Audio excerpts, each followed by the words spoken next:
이렇게 말하는 사람들이 있습니다. 나는 하나님도 안 믿고 부처님도 안 믿고 알라신도 안 믿고 아무도 안 믿어요. 자칭 무신론자들입니다. 그러나 진정한 무신론자는 이 세상에 아무도 없습니다. 있을 수가 없어요. 아무 신도 섬기지 않는다. 불가능한 일입니다. 자기도 모르는 사이에 뭔가 섬기고 살지 아무것도 섬기지 않고 살 수 없다 이 말이에요. 그래서 캠벨 몰간이라는 목사님이 이런 말을 했습니다.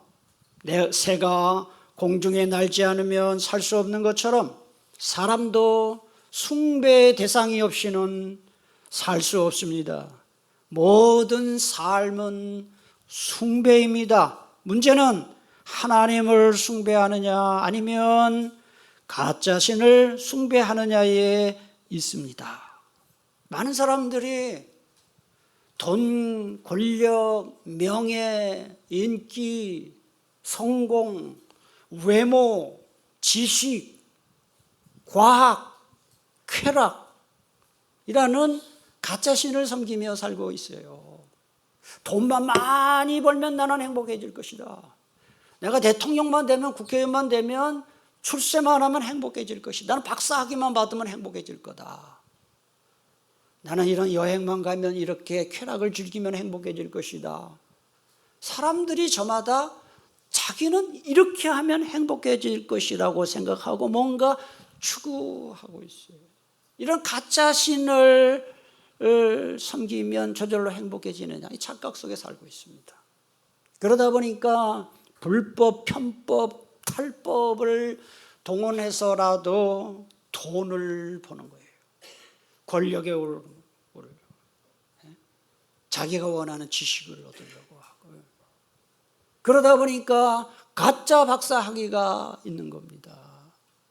아니 박사 아니면 누가 뭐라 그러나. 왜 가짜 박사 학위를 갖고, 심지어는 성직자들 중에도 가짜 박사 학위를 갖고 있는 사람이 있습니다. 이게 참 얼마나 안타까운 일인지 모르겠어요. 그래서 보면은 차라리 저 사람은 부자가 아니었더라면 더 지금보다 행복하게 살 수 있었을 텐데라는 생각들이 드는 사람 많아요. 저 사람은 차라리 권력자가 아니었더라면 더 행복했을 텐데, 저 사람은 차라리 인기 스타가 되지 않았으면 더 행복했을 텐데, 저 사람은 차라리 덜 배웠더라면 더 행복했을 텐데라고 생각되는 사람들이 많이 있어요. 이게 우리에게 뭘 보여줍니까? 이 세상에 그 어떤 것도 인간에게 참 행복을 줄 수 있는 것은 없다. 세상이 주는 행복은 굉장히 일시적이고 말초적이고 그 다음에 부분적입니다. 사람에게 완전하고 진정한 행복을 줄 수 있는 분은 하나님밖에 없습니다. 여러분, 행복을 다른 데서 찾지 마세요. 하나님만이 행복을 줄 수 있다는 거예요. 오늘 우리가 함께 교독한 본문 말씀은 성경을 잘 보시면 제목이 붙어 있습니다. 뭐라고 붙어 있는지 한번 읽어볼까요? 성전에 올라가는 노래라는 제목이 붙은 시입니다. 시. 그래서 시편은 전체가 시예요. 그래서 성경 다른 부분을 읽을 때는 몇 장 몇 절 하지만 시편을 읽을 때는 뭐라고 말합니까? 몇 편 몇 절 이렇게 말하죠. 오늘도 121편 1절. 그래서 왜 편이라고 하느냐? 시이기 때문에. 시가 무슨 장이 있나요? 시 한 편, 두 편 이렇게 하죠. 네. 그래서 오늘 본문은 어떤 건 누가 지은지는 모르지만 내용은 이겁니다. 바벨론에서 70년 포로 생활을 마치고 해방한 이스라엘 백성들이 꿈에도 그리던 예루살렘 성전을 향해 출발하면서 멀고 험한 이 여정을 하나님이 지켜주실 것을 바라면서 부른 노래가 바로 오늘 본문의 노래예요. 1절을 제가 다시 한번 읽겠습니다. 내가 산을 향하여 눈을 들리라. 나의 도움이 어디서 올까? 여기 보니까 뭐를 향해 눈을 든다고 했나요? 산을 향하여, 이 산은 예루살렘 성전을 감싸고 있는 시온산을 가리킵니다. 저 시온산에 예루살렘 성전이 있습니다. 따라서 이 시온산을 향하여 눈을 든다는 것은 하나님을 향하여 눈을 든다는 뜻입니다. 그리고 이 눈을 든다는 것은 단순히 눈을 든다는 뜻이 아니라 간절한 소망을 품고 바라본다는 뜻이에요. 도움이라는 것은 전쟁이나 큰 어려움에서 구해주거나 문제를 해결해 주는 것을 도움이라고 표현했습니다. 자, 121편을 쓴 시인이 머나먼 예루살렘 성전을 향해 출발하면서 가장 먼저 던진 질문은 딱 하나입니다. 나의 도움이 어디서 올까? 여러분, 이걸 바꿔 말하면 뭔지 아십니까? 누가 나를 도와줄 수 있을까라는 질문입니다. 이걸 또 바꿔 말하면 하나님만이 나를 도와줄 수 있다라는 고백이에요. 여러분, 우리가 아침에 출근할 때 직장에 가든지 사업장에 가든지 또 아이들을 학교 보낼 때 또 자동차를 자기가 운전하면서 출근할 때 가장 먼저 해야 할 일이 뭐냐? 하나님, 오늘도 도와주시기 바랍니다 하고 기도하는 거예요.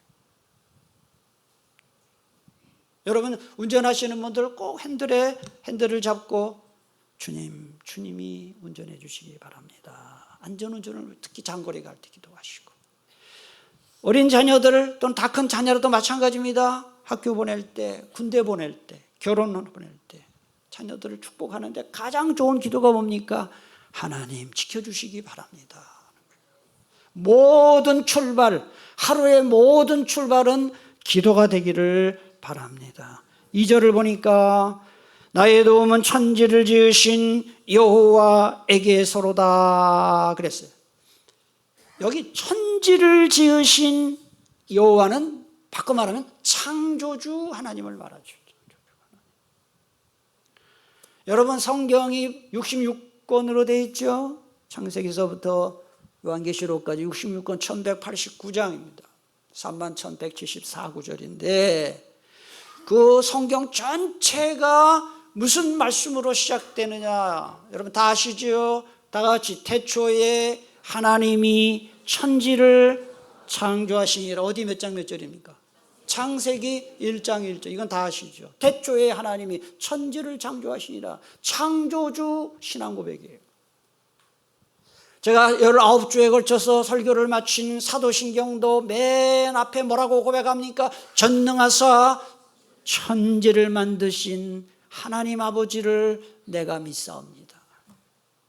천지 창조주 신앙 고백이 모든 고백의 시작이구나 하는 것을 알 수 있어요.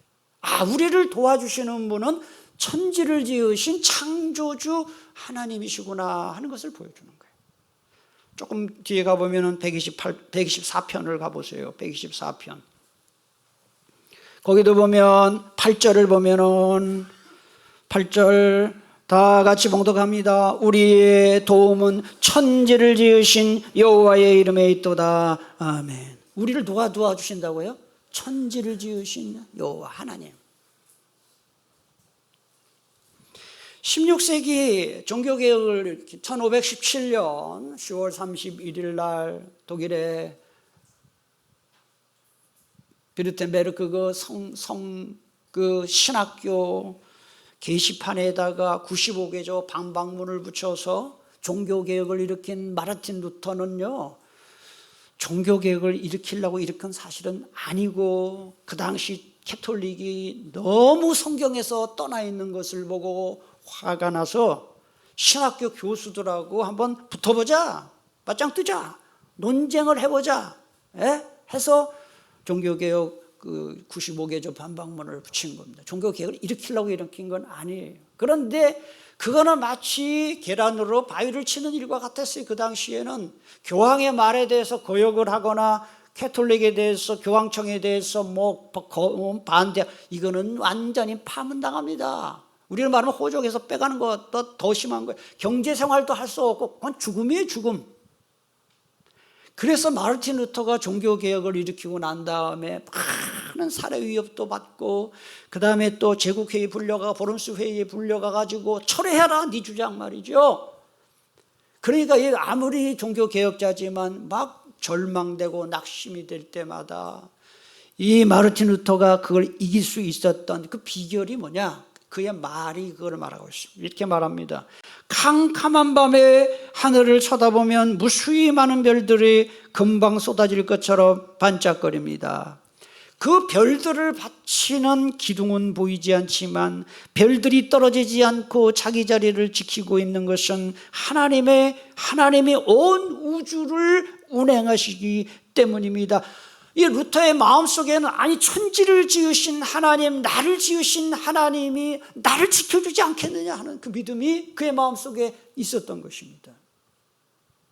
우리 하나님은 천지를 창조하시고 사람을 창조하신 다음에 이제부터는 네가 알아서 해라, 네가 알아서 잘 굴러가라, 그런 하나님이 아닙니다. 지금도 천지 만물을 손에 붙들고 계시고 저와 여러분의 인생의 모든 한 걸음 한 걸음 세심하게 지키고 배려하시는 그런 하나님이심을 믿으시기를 바랍니다. 자기 땅을 임차해 놓고 임대인에게 알아서 잘하라, 그런 부재지주 같은 그런 하나님이 절대 아닙니다. 세심하게 우리를 지키시는 하나님이다 하는 것이죠. 그래서 시편 기자는 우리를 지키시는 하나님을 이렇게 설명합니다. 시편 17편 8절을 보니까 나를 뭐가지 지킨다고 했나요? 자, 함께 읽겠습니다. 나를 눈동자같이 지키시고 주의 날개 그늘 아래 감추사.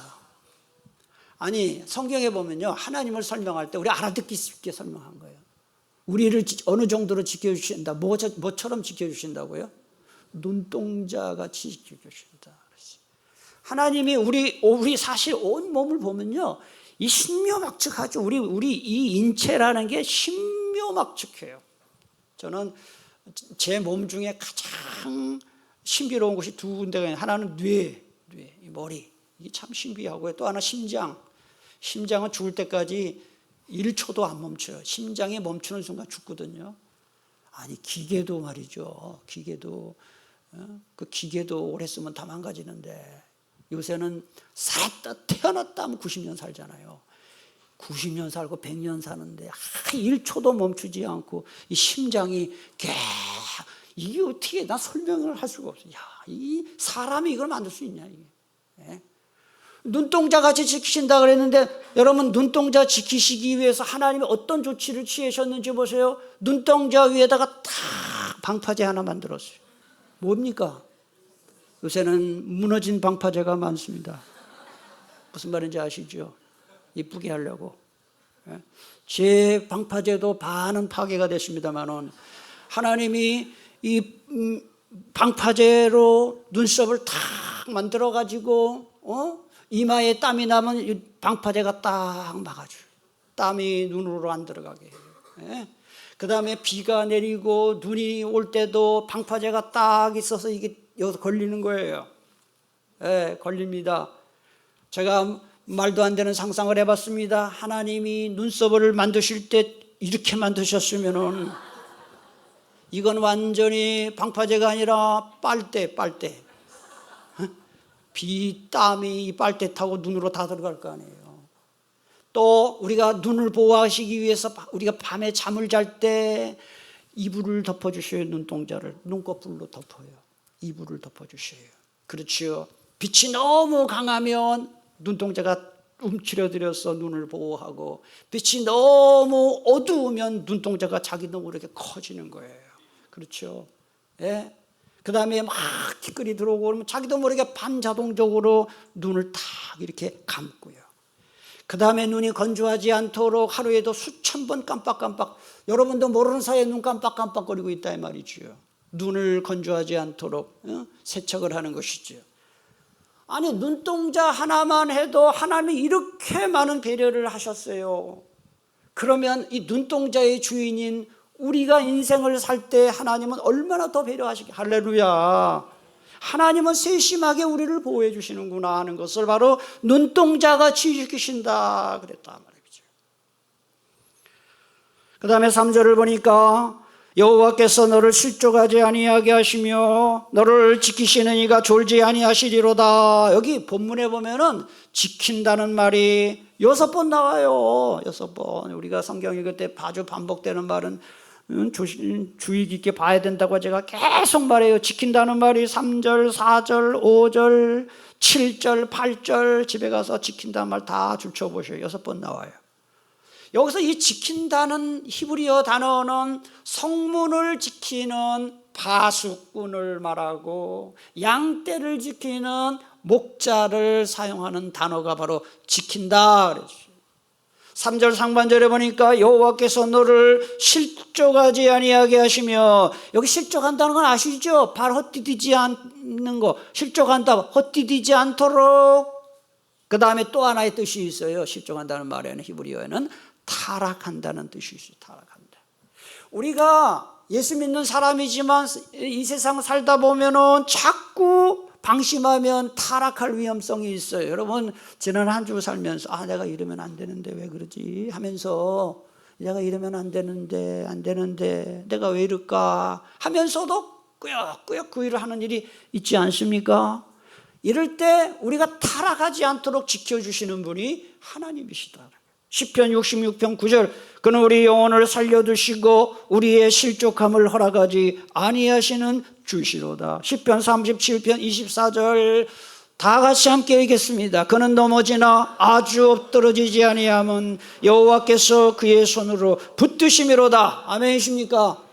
여러분, 요즘 여러분 가운데 내가 믿는 사람이 이러면 안 되는데 하면서도 양심의 가책을 받으면서도 뭔가를 계속 그걸 그만두지 못하는 분 혹시 계시지 않나요? 하나님께 기도해야 돼요. 하나님, 내가 이러면 안 되는데 자꾸 실족하고 타락하지 않도록 우리 하나님 도와주시기 바랍니다. 하나님 정도만 걷게 해주세요. 할렐루야. 네.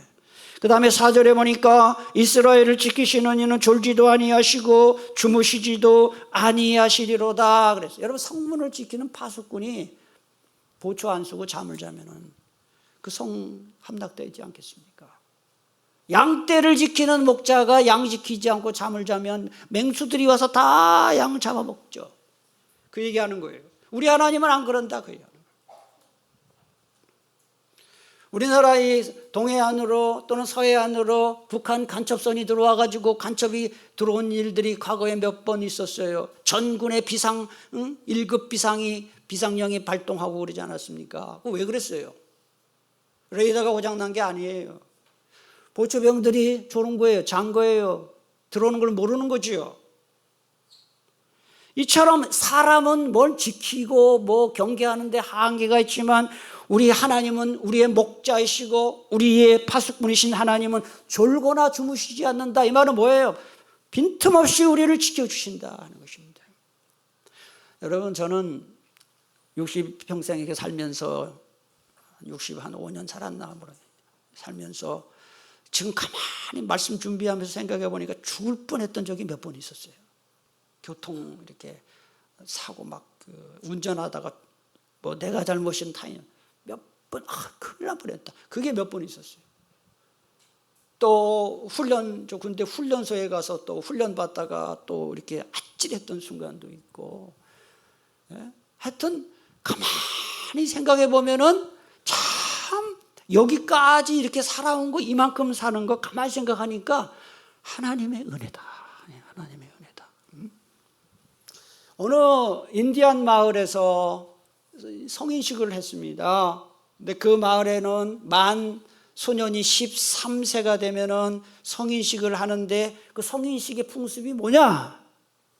그 13세 된 남자아이를 깊은 산속에 가서 혼자서 밤을 지새우고 돌아와야 성인으로 인정하는 거예요.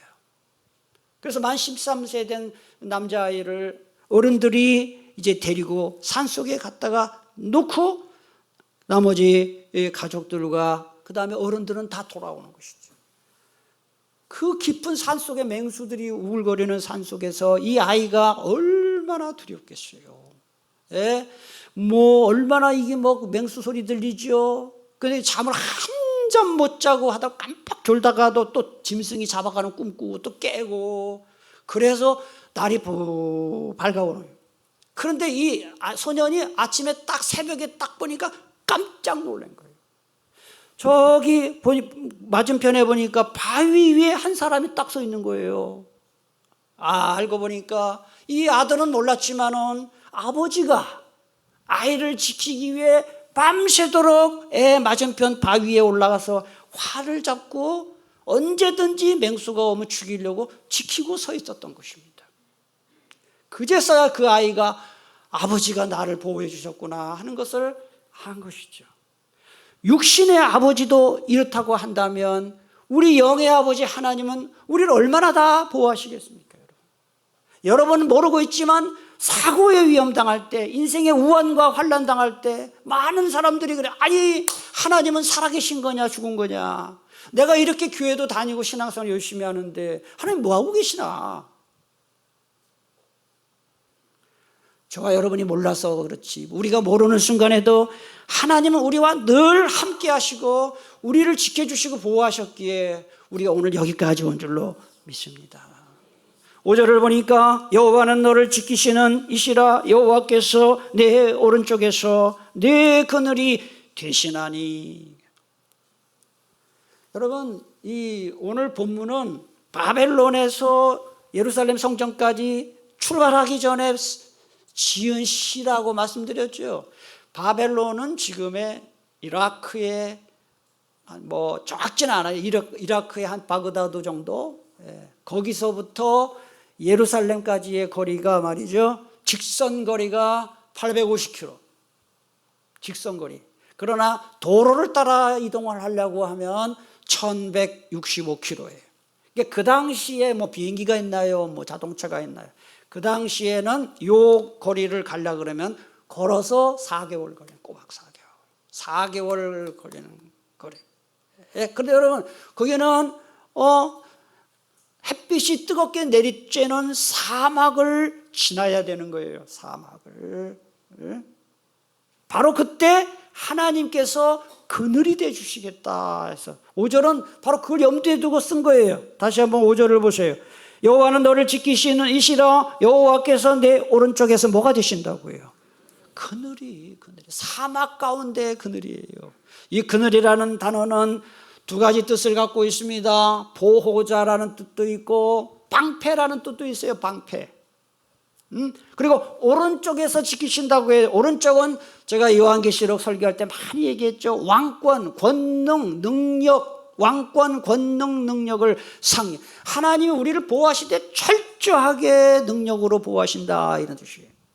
6절을 보니까 6절에 낮의 해가 너를 상하게 하지 아니하며 밤의 달도 너를 해치지 아니하리로다 그랬어요. 요즘 우리나라 무지 덥죠, 그죠?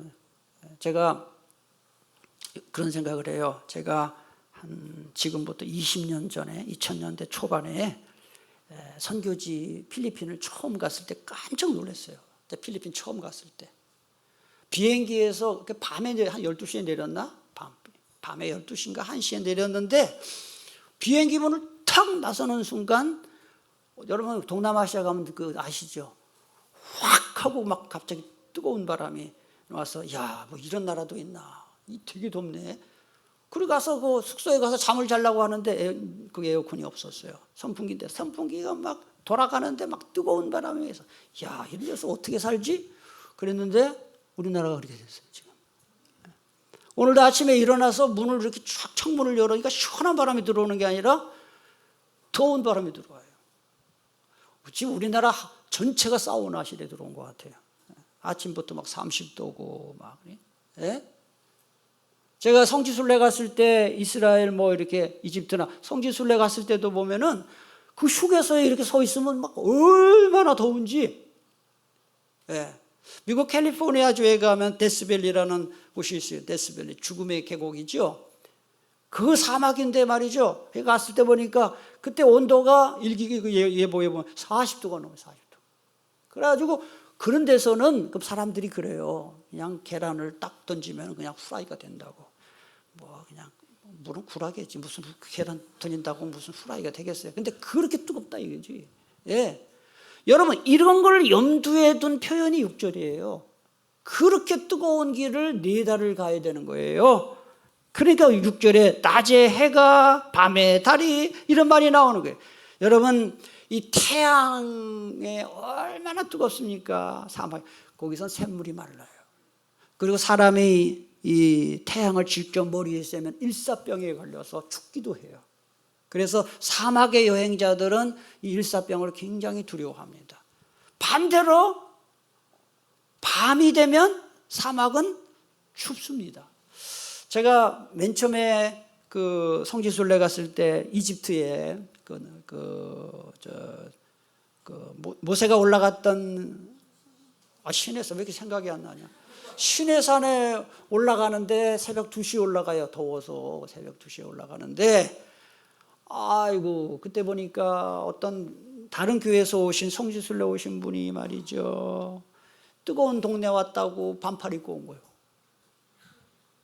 이야, 사막이 밤에 추운 걸 모르는 거예요. 그래 여름 옷만 잔뜩 기껏해야 그 여름 잠바 입고 와서 바들바들 떨면서, 그래서 누가 빌려주고 했어요. 사막이 밤에는 더 추워요. 더군다나 달빛을 보면서 그 한기를 느끼면서 잠을 자면은 현기증이 나고 정신 이상도 온대요. 바로 이런 거를 염두에 두고 오늘 6절이 기록된 것입니다. 낮에는 뜨겁고 밤에는 추운 곳에 다니는 동안 하나님은 낮에 태양과 밤의 달도 지켜주신다 하는 게 바로 6절입니다. 6절 말씀. 7절 우리 다 같이 봉독합니다. 여호와께서 너를 지켜 모든 환난을 면하게 하시며 또 내 영혼을 지키시리로다. 우리나라의 그 DMZ 비무장시대, 그 비무장시대 말이죠. 그 비무장시대 면적이 여의도의 334배나 된대요. 그런데 거기에 굉장히 평화로워 보이죠? 거기에 지뢰가 100만 개 이상이 매설되어 있다 그래요. 여러분, 앞으로 우리나라가 통일이 되면 이게 문제예요. 지뢰. 실제로 제가 어렸을 때 살았던 동네, 그 383 이북이잖아요. 과거에 공산당들이 묻어놨던 지뢰가 말이죠. 우리 어른들, 동네 어른들 동사 막 그 개량하고 뭐 하다가 말이죠. 그 논 개량하다가 대전차 지뢰가 터져가지고, 대전차 지뢰가 터져가지고 우리 외삼촌도 그냥 팔 날라가고 말이죠. 다리 날라가고, 그런 일이 많았어요. 그리고 대민 봉사지원 나온 군인들이 막 2명, 3명이 죽고, 그래서 우리 시골에서 이제 아버지 따라서 제가 마차 타고 이제 논으로 가다 보면 그 논으로 가는 길 양옆에 아카시아 나무가 있는데, 죄송합니다. 너무 좀 깜짝 놀라지 마세요. 아카시아 나무가 있는데 가끔 제가 초등학교 이렇게 마차 타고 가다 보면 그 아카시아 나무 위에 손이 턱 걸려 있는 거예요. 그게 쥐레가 터져가지고 사람들이 손이 턱 날아가고, 더 이상 얘기할 게 있는데 얘기하면 안 될 것 같아요. 지금 이거에도 놀라니까.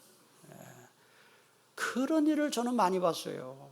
시골에 살면서 지뢰 터져가지고 사람 바보 되고 막 장애가 되고 죽고, 우리 외삼촌도 그랬거든요.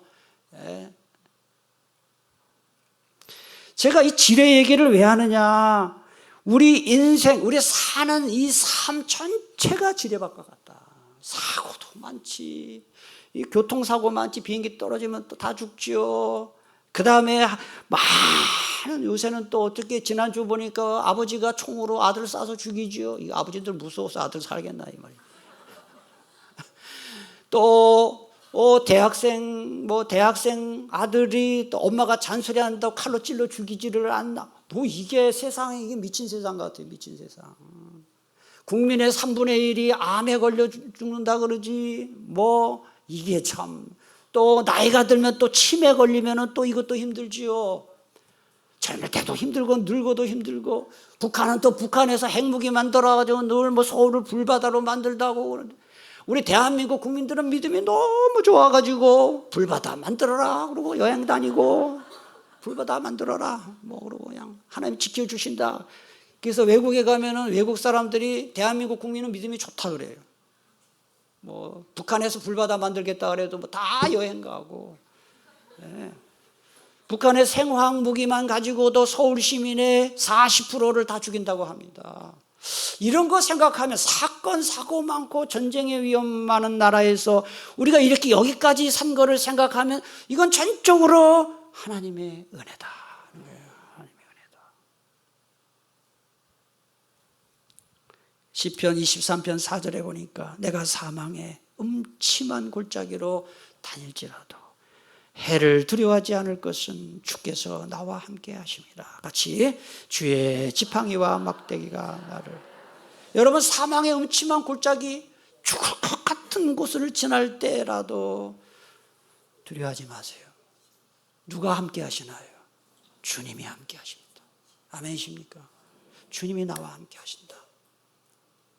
마지막 8절을 보겠습니다. 우리 8절을 다 같이 묵독합니다. 여호와께서 너의 출입을 지금부터 영원까지 지키시리로다. 아멘이십니까? 믿습니까? 하나님이 영원, 여기 너의 출입을 지키신다고 했는데 이건 단순히 들어오고 나간다는 게 아니고 삶을, 한 사람의 삶 전체를 지키신다는 뜻이에요. 인간의 도움은 일시적이고 현세적이지만 하나님의 도우심은 지속적이고 영원한데, 제가 참 안타깝게 생각하는 거는 어려운 일 당하면 하나님 앞에 나와서 무릎 꿇고 기도하고 새벽기도 나오고 금요기도 나와서 막 하나님께 기도를 해야 되는데 어려운 일 당하면 사람 찾아다니면서 도움 구해요. 그거 안 됩니다, 여러분. 어려운 때 정말 우리를 끝까지 도울 수 있는 분은 하나님밖에 없어요. 사람은 한두 번 도와주고 안 도와줘요. 제가 보니까 친한 사람도 한두 번 도와주고 슬슬 피해요. 가까운 친척도 한두 번 이렇게 도와주다가 자꾸 피해요. 전화도 안 받고 그래요. 우리 집안이 그렇다는 거 아니고 오해하지 마세요. 보통 그렇다는 거예요. 보통. 네. 그런데도 사람들이 기도를 안 해요. 사람 의지할 수 없어요. 1950년대 자유당 정권 말이죠. 이승만 자유당 정권이 막 부패했을 때, 그때는 막 빽이 있는 사람은 안 되는 일이 없었고 빽 없는 사람은 되는 일이 없었어요. 그래가지고 새들이 하늘을 날다 죽을 때도 빽 하고 죽었다 그러더라고요. 전쟁에 나가서 군인이 총 맞아 죽을 때도 빽 하고 죽었다는 거예요. 빽 없는 사람만 죽은 거예요. 빽 있는 사람 다 뺀 거예요. 군대에서 다 뺀 거예요. 여러분, 어떤 권력자도 어떤 학자도 어떤 지식인도 우리를 도와주거나 지켜줄 수 없고 우리를 끝까지 지킬 수 있는 분은 살아계신 하나님밖에 없다 하는 거예요. 그래서 이 8절이 말이죠, 참 중요해요. 여러분, 저는 요새 그런 생각을 많이 해요. 아이고, 우리나라 세상에 우리나라 대통령들 보면은 말이죠, 현직에 있을 때는 얼마나 위세등등합니까? 그런데 대통령에서 딱 물러가는 순간 보면 처량하기 짝이 없어요. 권력무상이에요. 5년이에요. 권력무상이에요. 여러분, 절대로 권력자, 부자, 많이 배운 사람, 친한 사람 의지하지 마세요. 사람은 다 거기서 거기. 변함없이 우리를 지키시고 도와주시고 인도하시는 분은 주님밖에 없다. 그래서 기도하셔야 돼요. 기도. 그래서 이 8절이 말이죠, 얼마나 중요한 구절인지. 루터교도 같은 우리 복음주의입니다. 루터교 이단 아닙니다. 루터교회에서는 이 8절 말씀을 꼭 장례식 때 쓴다 그래요. 하나님이 영원토록 지켜준다. 우리 8절을 다시 한번 볼까요? 시작. 여호와께서 너의 출입을 지금부터 영원까지 지키시리로다. 아멘. 자, 말 하나, 얘기 하나 하고 말씀 뵙겠습니다. 시편 121편은 1969년 7월 20일 인류 역사에 기록된 날 미국의 아폴로 11호선 우주선이 달나라에 착륙한 날이에요. 이때 우주선 3명인가 4명이 갔죠. 이때 처음으로 달에 첫 발을 디딘 사람이 선장입니다. 닐 암스트롱이에요. 나흘 동안 38만 4,400km를 날아서 달나라에 처음 내린 닐 암스트롱이 달나라에 내리고 성적이 꽂고 나서 만세하거나 또는 와, 내 달나라 왔다 이렇게 안 했습니다. 그때 그때 그 사람이 입에서 나온 첫 마디가 오늘 시편 121편이에요. 내가 산을 향하여 눈을 들리라. 나의 도움이 어디서 올까? 나의 도움은 천지를 지으신 여호와께서로다 라는 이 시편 121편을 쫙 암송했다고 해요. 얼마나 감동적입니까, 여러분? 달나라 첫 우주인이 이렇게. 우리에게도 시편 120일 특별히 7절 8절 말씀 암송을 같이 읽으면서 우리의 신앙 고백과 간증이 되기를 바랍니다. 7절 8절 다 같이 읽겠습니다. 여호와께서 너를 지켜 모든 환난을 면하게 하시며 또 내 영혼을 지키시리로다. 여호와께서 너의 출입을 지금부터 영원까지 지키시리로다. 아멘. 기도하겠습니다. 하나님 감사합니다. 우리가 인생을 살다 보면 지뢰밭을 걷는 것과 같이 생각지도 못한 일들 때문에 마음이 아프고 힘들고 고통당하는 일들, 특별히 가정에서도 어려운 일들이 많이 있습니다. 하나님 불쌍히 여겨주시고 절대로 우리가 사람 의지하지 말고 살아계신 하나님, 창조주 하나님, 변함없이 우리를 지키시는 하나님 의지하며 삶으로 이 험한 세상 하나님의 보호받으며 살게 해 주시옵소서. 예수님의 이름으로 기도하옵나이다. 아멘. 다 같이 일어나셔서